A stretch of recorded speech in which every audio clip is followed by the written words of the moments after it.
Who was J.P. Morgan and how did he finance a country? Wall Street was a chaotic tangle of conflicting interests when John Pierpont Morgan first set foot on it. It was also one of several financial hubs in a nation still dealing with the effects of colonialism. One of the world's fastest growing economies was being led by a close-knit group of large corporations when he departed Wall Street. Due in large part to J.P. Morgan's influence and the competence with which he used it, Wall Street made significant strides towards the end of the 19th and the beginning of the 20th centuries. There was little question Morgan's destiny lay in banking when he was born on April 17, 1837, in Hartford, Connecticut. George Peabody, another American, ran the bank where his father, Eunice Spencer Morgan, had been a partner.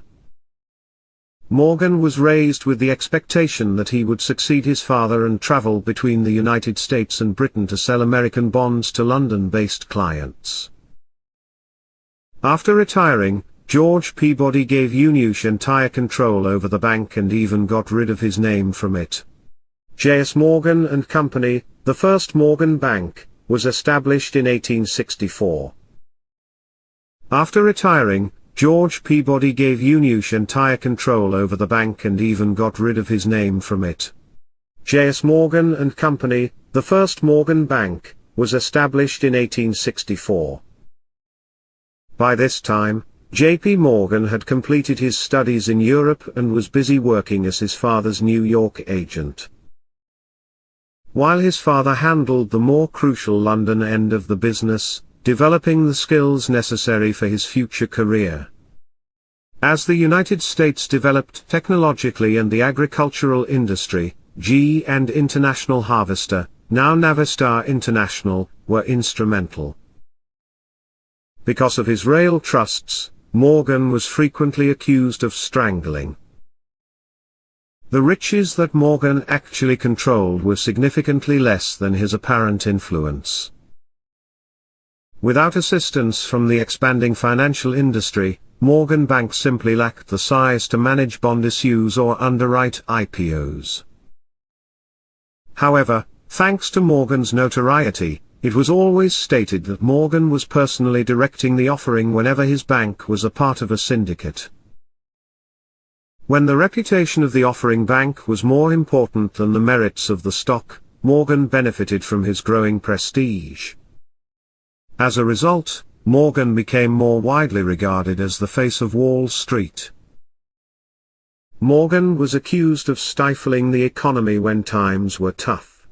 When things were going well, Morgan was believed to be padding his wallet. Morgan's personal dominance came at a significant social cost. At the start of the 1900s, Morgan was regarded and despised in nearly equal proportion.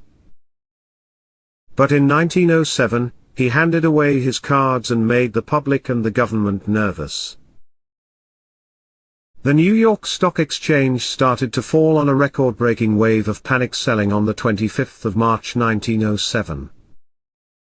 The strange occurrence quickly fixed itself, but it gave the financial community notice that something was amiss with the exchange. Morgan was now 70 years old, semi-retired, and on vacation during the summer and fall when the anomalies increased.